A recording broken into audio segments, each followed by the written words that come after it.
नमस्कार, आप देख रहे हैं खलबली दर्पण। मैं देव जी आप सभी दर्शकों का स्वागत करता हूं। हमारी मौजूदगी अभी खगड़िया प्रखंड के मारण दक्षिणी में है और यहां पर इफ्तार पार्टी का आयोजन किया जा रहा है। आपको बता दें, हमारे पीछे ये जो बैनर आप देख रहे हैं, जामियत उलमाए हिंद, इनके सौजन्य से यह कार्यक्रम मनाया जा रहा है। जामियत उलमाए हिंद की खास विशेषता क्या है, इनके बारे में हमारे साथ आज खास चर्चा में जुड़े हुए एक शख्सियत हैं जो लगातार कई सालों से, वर्षों से मानव सेवा में लीन है और लगातार सकारात्मक विचारधारा का संचार करते रहते हैं। यह जो हिंद का जो यह परिचय देते हैं और इनकी जो योगदान है, इतिहास के बारे में हम जानने का प्रयास करेंगे। क्या शुभ नाम हुआ आपका? मेरा नाम मोहम्मद मंसूर आलम हाशमी है। जी मंसूर जी, हम आपसे जानना चाहेंगे, आज इफ्तार पार्टी का आयोजन दिया गया और यह जो बैनर में आप लिखे हुए हैं जामिया उलमाए हिंद, तो यह जो नाम है इसकी क्या इतिहास है, इसके बारे में थोड़ा सा बताएं आप। देखिए, जमीयत उलमाए हिंद के इतिहास के सिलसिले में अगर आप हमसे सवाल करेंगे और मैं इस इतिहास को आपके सामने रखने की कोशिश करूं, तो ये जमीयत उलमाए हिंद कोई छोटी मोटी तंजीम नहीं है और ऐसा भी नहीं है कि इसका दायरा बहुत छोटा सा है।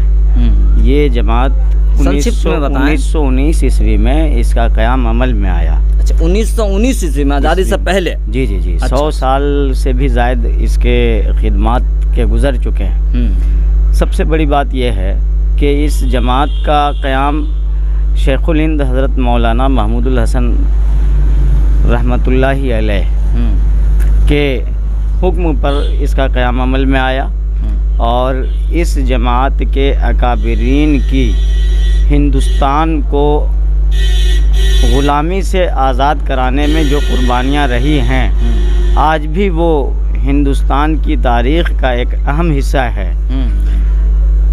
इनके अकाबिरीन ने इस मुल्क को आज़ाद कराने के लिए नेशनल कांग्रेस के साथ मिलकर के काम किया, जो तारीख़ का एक अजीम हिस्सा है।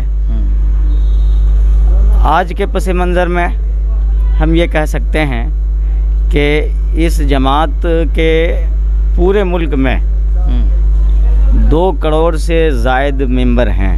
अच्छा।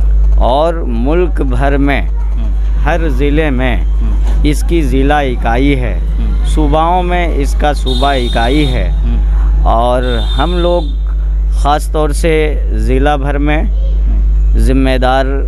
ज़िम्मेदारी की हैसियत से जो काम कर सकते हैं उसका मुख्तसर चर्चा ये करना चाहेंगे कि हमारी सबसे पहली कोशिश ये होती है कि ज़िला में अमन और सुकून बहाल रहे। ज़िला में जितने भी कम्युनिटी के लोग हैं, सबों का आपस में ताल्लुकात समाजी स्तर पे बरकरार रहे। ज़िला का अमन सुकून कहीं भी किसी भी छोटी या बड़ी किसी भी बात पर ये अमन सुकून यहाँ का पाश पाश ना हो, टुकड़ा टुकड़ा ना हो, इसकी भरपूर कोशिश करते हैं हम। और यही वजह है कि इस तरह के कई सारे प्रोग्राम्स हैं जिसको हम लोग करते रहते हैं, जहाँ से हम ये पैगाम देना चाहते हैं कि हमारा मुल्क सेकुलर मुल्क है। इस मुल्क में हम सदियों से एक दूसरे मज़हब की कदर करते हुए चले आए हैं और इस मुल्क की जो सबसे बड़ी और अजीम ताकत है वो सेकुलरिज़म है। इस मुल्क को आबाद करने में, इस मुल्क को तरक्की की तरफ ले जाने में सबसे बड़ी कोई चीज़ है, सबसे बड़ा कोई जीना है, सबसे बड़ी कोई सीढ़ी है, तो सबसे पहला कदम यही होगा कि इस मुल्क को खाना जंगी से महफूज रखा जाए। आज आप देख रहे हैं, पिछले चंद बरसों में बहुत सारी जगहों पे फितना फसाद बर्पा हो रहा है। बिलखुसूस हिंदू मुस्लिम जैसे फसादात रूनमा हो रहे हैं। चंद रोज़ कबल जहांगीरपुरी दिल्ली का वाक़या आपके सामने में है। चंद रोज़ कबल मुजफ्फरपुर बिहार की मस्जिद में भगवा झंडा लगाया गया। ये वाक़या आपके सामने है। तो मुझे ये बतलाइए कि ये मेंटलिटी अगर बढ़ती चली गई और इसने ज़ोर पकड़ लिया तो क्या हमारे मुल्क में तरक्की की उम्मीद की जा सकती है? हरगिज़ हमारा मुल्क तरक्की नहीं कर सकता है। आज जो हमने दावत इफ्तार का एहतमाम किया है, आज के इस दावत इफ्तार में हिंदू मुस्लिम सारे मज़हब के लोग हमारे यहाँ आ रहे हैं और सबसे बड़ी अजीम शख्सियत डिस्ट्रिक्ट मजिस्ट्रेट एसपी साहब, इसी तरह से हमारे खगड़िया ज़िला के अनुमंडल पदाधिकारी और भी दिगर अफसरान, सियासी और मजहबी रहनुमा, इन तमाम लोगों को हमने मदऊ किया है और हम भरपूर ये कोशिश करेंगे कि खगड़िया ज़िला में हमारा जमीयत उलमाए हिंद के प्लेटफार्म से हमेशा इत्तेहाद और पैगाम अमन जाता रहे।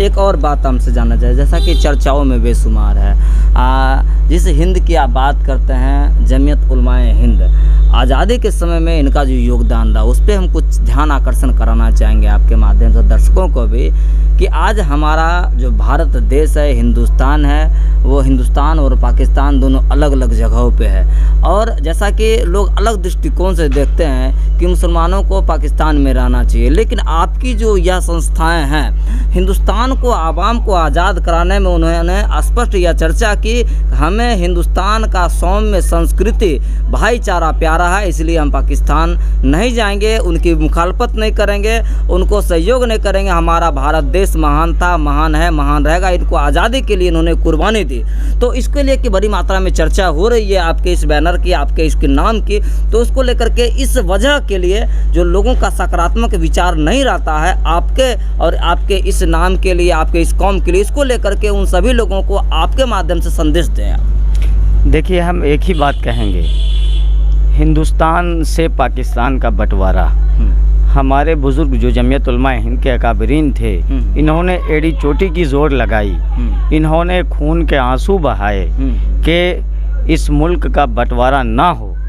और यही वजह है कि जो लोग बंटवारा चाहते थे, जिन्हें सियासत पसंद थी, जिन्हें गद्दी पसंद थी, किसी को प्रधानमंत्री बनना पसंद था, किसी को राष्ट्रपति बनना पसंद था, तो उन लोगों ने अपनी सियासत की रोटी को सेकने के चक्कर में कितने बेजुबान, कितने निर्दोष लोगों का बलि चढ़ा दिया। जी जी, बिल्कुल बिल्कुल, ये हकीकत है, चढ़ाया। और हमारे अकाबरीन ने जब इसकी जो है मुखालफत की कि हम मुल्क तकसीम होने नहीं देंगे, हम हिंदुस्तान में रहेंगे, हिंदुओं के साथ जिस तरह रहते चले आए हैं, सिखों के साथ, ईसाइयों के साथ, जी वाजिब बात है जी, हम इसी सरज़मीन में पैदा हुए हैं, इसी सरज़मीन पे हम सजदा उस वक्त तक देंगे जब तक हम हयात से है, और जब हम इस दुनिया से जाएंगे तो हम हिंदुस्तान की सरज़मीन में ही और इसी मिट्टी में हम दफन होंगे। हमारे बुज़ुर्गों का ये कहना था और इन्होंने उस बंटवारे को कबूल किसी कीमत पे नहीं किया।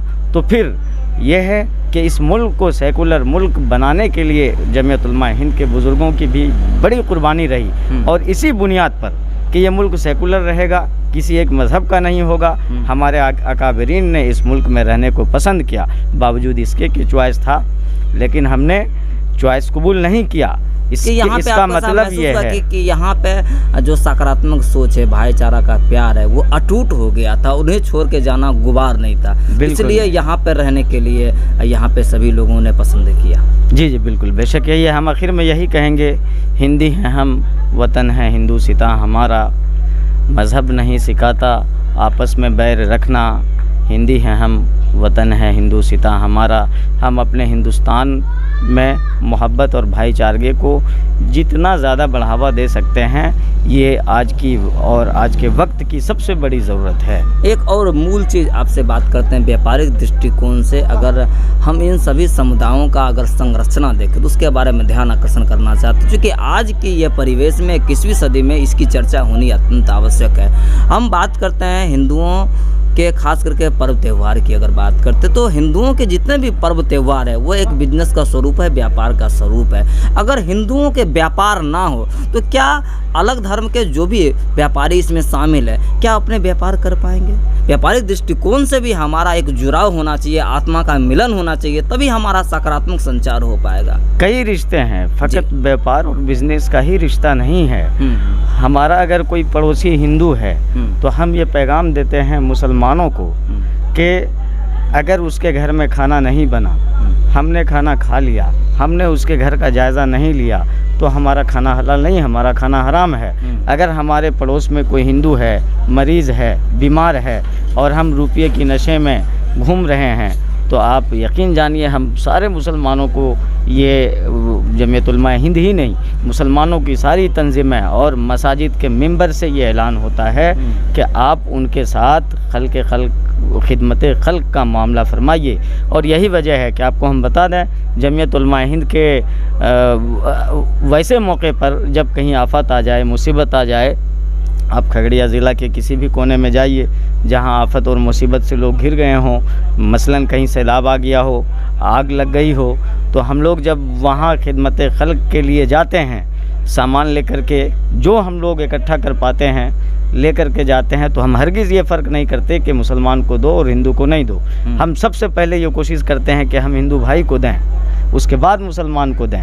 ये तो विचार की बात है, दिल से और मोहब्बत से। चीज़, किसी भी धर्म में, किसी भी अनुयायी में अनुशासन का होना कितना अति आवश्यक है। बिना अनुशासन के क्या कोई धर्म चलाया जा सकता है, उसको माना जा सकता है? इसके बारे में अपना प्रकाश डालें। देखिए, सबसे बड़ी चीज़ ये है कि अनुशासन कोई गैर मामूली चीज़ नहीं है। अनुशासन बहुत ही अजीम चीज़ है।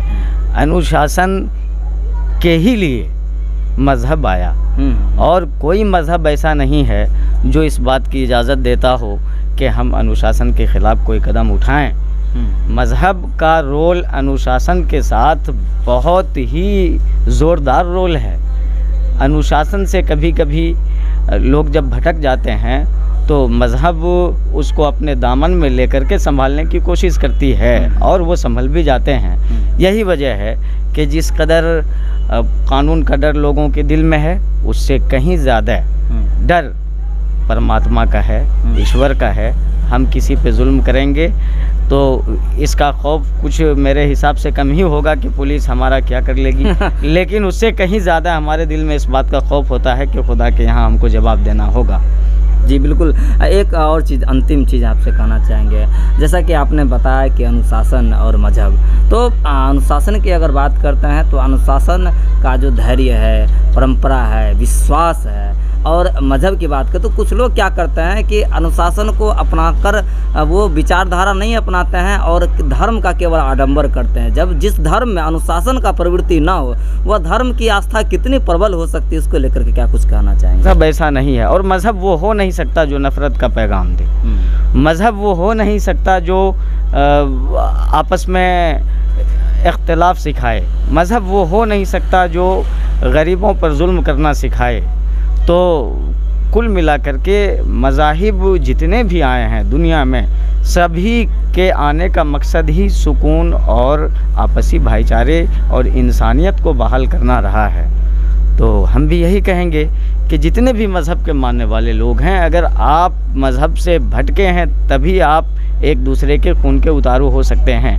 अगर आप मज़हबी हैं, चाहे वो मज़हब सनातन धर्म हो, इस्लाम हो, जैन हो, बुद्धिस्ट हो, जिस मज़हब के मानने वाले लोग आपस में मोहब्बत का पैगाम देंगे, आप यकीन जानिए उस मज़हब का प्रचार प्रसार भी होगा। उस मज़हब में लोग अपनी आत्मा की शांति के लिए आएंगे भी। मज़हब तो इसका नाम है। बिल्कुल। हरगिज़ ये नहीं हो सकता है कि कोई मज़हब हो और वो आपस में इख्तिलाफ भी सिखाए, नफ़रत भी सिखाए। तो हम ये कहते हैं कि हिंदुस्तान में हर मज़हब को रहने की और हर मज़हब को फैलने की बहुत ज़माने से आज़ादी रही है। आपको याद होगा ना, सबसे प्यारा भी है। जी, ये सबसे प्यारा आपको याद होगा। 800 साल अन्य देशों में ऐसा नहीं है। नहीं, अन्य देशों में ऐसा नहीं है। इसीलिए हमारा हिंदुस्तान महान कहलाता सबसे बड़ा है। और यही वजह है कि अनेकता में एकता हमारे हिंदुस्तान की पहचान है। हिंदुस्तान मुल्क से बाहर आप किसी भी मुल्क में चले जाएं, इसको लोग सबसे ज़्यादा अगर अजमत की निगाह से देखते हैं तो इसकी वाहिद वजह यह है कि यहाँ सेकुलरिज़म है, यहाँ बेशुमार मज़ाहिब के लोग हैं, हज़ारों लाखों बोलियां हैं, लेकिन फिर भी किसी को किसी से कोई तकलीफ़ नहीं। सबके साथ मिलजुल करके रहता चला आया है। ये अजीम चीज़ है, बहुत बड़ी दौलत है हमारे हिंदुस्तान की। बिल्कुल धन्यवाद। देखिए, हमारे साथ आज खास चर्चा में जुड़े हुए थे जहनजीब और युवा के एक सकारात्मक सोच रखने वाले, ऊर्जावान रखने वाले, बुद्धिजीवी के एक खास संवर्ग के लोग थे, और जिन्होंने युवाओं के दिलों और धड़कनों में एक नई संचार जगाने का प्रयास किया। अब तक के लिए इतना ही। लगातार आप देखते रहें, बने रहें खलबल दर्पण न्यूज़ पे। धन्यवाद।